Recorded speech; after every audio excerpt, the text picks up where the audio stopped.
dire que Mourinho a échoué au Real, mais au moins, il détient jusqu'à présent des records en Liga. Oui, mais il n'a pas gagné Ligue des Champions. Voilà. Mais attendez, quand Mourinho arrive au Real Madrid, les gens oublient quand même que le Real est éliminé chaque saison en huitième de finale. J'ai déjà entendu cette histoire.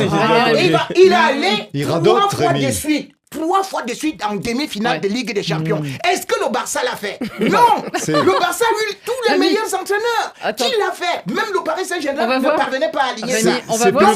Acceptez Mourinho tel qu'il est, parce que vous qui voulez tout simplement vous moquer de Mourinho, c'est exactement ce qu'un proverbe africain qui dit que un aveugle con se moque du borgne.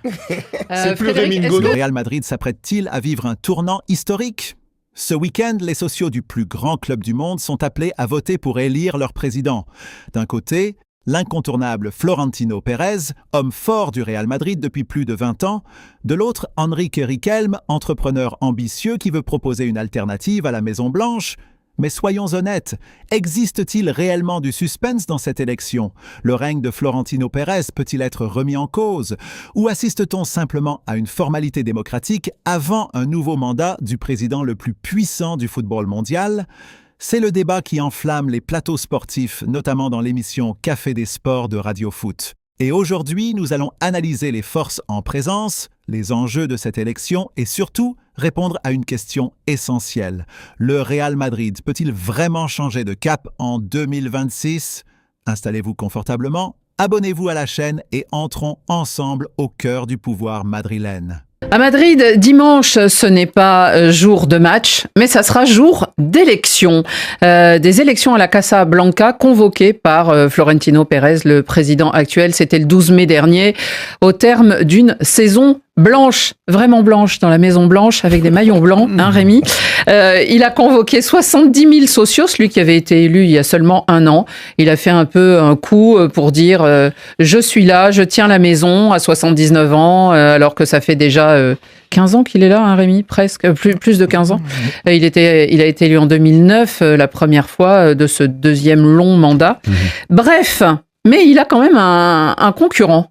Un concurrent qui s'appelle Enrique Riquelme, nom d'un grand joueur argentin, mais c'est pas le même. Il a 37 ans, c'est un homme d'affaires qui fait fortune dans les énergies renouvelables. Est-ce que pour vous, il y a match, Rémi? Non. Il n'y a pas match parce que vous savez que Enrique Riquelme a commencé avec des mensonges un peu grossiers. Parce que le simple fait de dire déjà que il va faire signer Haaland et le lendemain, non seulement le club, mais la famille d'Haaland intervient. Cela veut dire que... Mais alors Rémi, je peux vous raconter une anecdote. Eh bien, on a cherché dans les archives en 2006 ou 2009, Florentino Pérez, quand il revient, ou même avant, pardon, il dit, voilà, il y aura Figo. Et il y a un démenti, mais Figo va venir parce qu'en fait, il y avait un accord secret. Oui, mais il ne faut pas confondre Pérez et... Il y a une surenchère, Rémi, là. Parce que vous savez que quand Pérez le disait, il y avait un accord. Nous sommes le 17 juillet. Et donc, effectivement, il annonce et c'est Figo lui-même qui demande le 19 juillet. Le 24 juillet, Figo est présenté. Donc, c'est peut-être le cas pour un parce que toutes les clés en or, ou la clé en or ouvre toutes les portes, dit un proverbe africain. Donc aujourd'hui, le Real, avec Pérez, a beaucoup d'argent. Il faut savoir que quand Pérez arrive, bien évidemment, comme lui-même il le dit, le Real ne parvenait même pas à payer ses joueurs, ni même le personnel. Donc le Real était en faillite. Aujourd'hui, le Real vaut 10 milliards. Et quand on essaie de regarder, le Real pèse aujourd'hui avec Pérez 66 trophées. C'est-à-dire que vous prenez tout simplement que la deuxième période qu'il vient de faire là, c'est-à-dire pour quand il est revenu, vous avez quand même 7 Ligues des Champions, c'est-à-dire une de plus que toute l'histoire du Barça. Donc vous voyez que à partir de là, Pérez n'a pas de concurrent. Quand on court seul, on est sûr d'arriver premier. Non, le jour c'était quand la route est droite, on n'a pas d'accord. Si on veut mettre Florentino Pérez en ballottage, c'est pas Erling Haaland qu'il faut annoncer. Hein. Il aurait dit je vous amène Vitinha et Joao Neves. Là, peut-être. Ils ont besoin de milieu de terrain, quoi. Des attaquants, ils en ont déjà. Xavier, est-ce qu'on peut aussi revenir sur cette surenchère entre les deux? Parce que, alors il y en a un qui annonce Mourinho.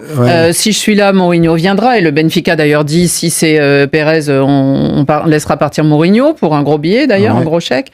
Il a annoncé Dumfries et donc Konaté, qui inquiète déjà Rémi. Est-ce qu'il n'y a pas, il a dit aussi un Galactique de 150 millions d'euros.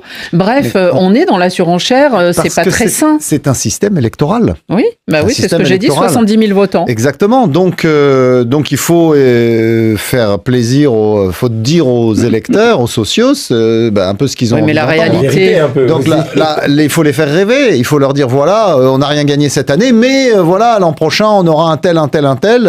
Alors, on peut penser que Florentino Pérez a déjà verrouillé certaines choses. Vous l'avez rappelé pour l'entraîneur, José Mourinho, pour Konaté, très vraisemblablement.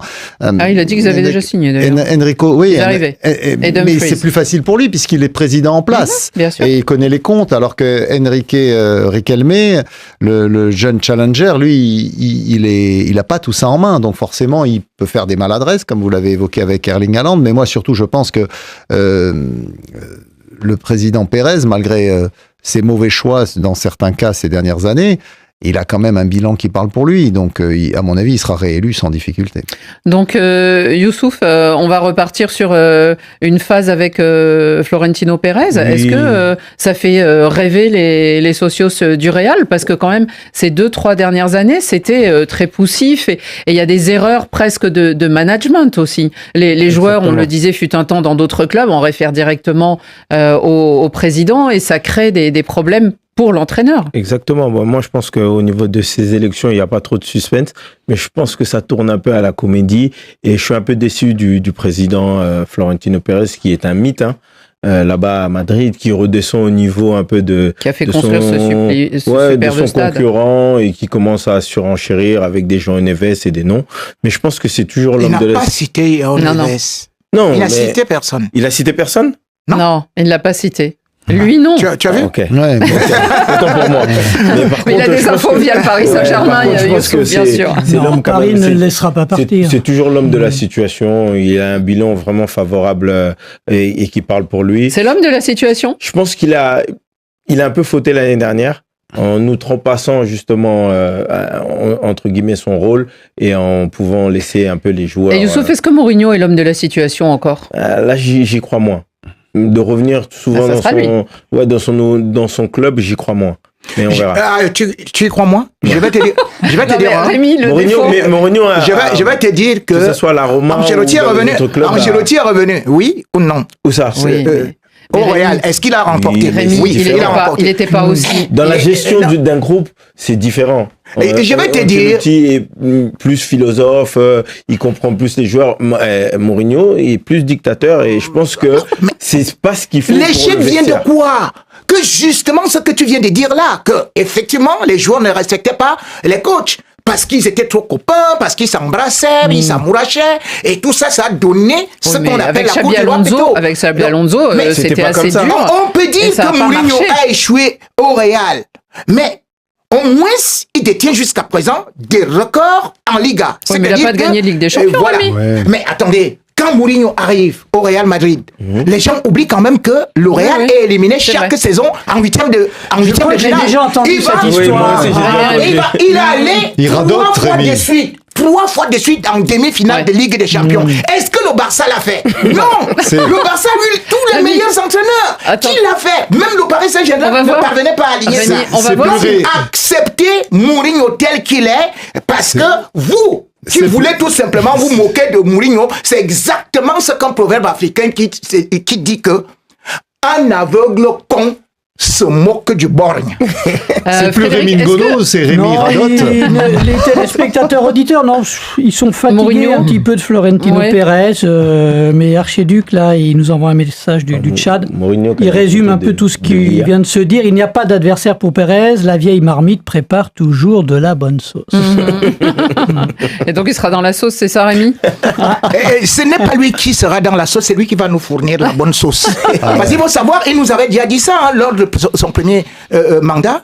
Les gens avaient critiqué, il a dit je reviendrai. Il n'avait Est-ce qu'il a la vision? Est-ce qu'il a la Ligue des Champions? Est-ce qu'il a la clarté? Et je vais te dire, il l'a eu, mais il ne l'a plus. C'était il y a 20 ans.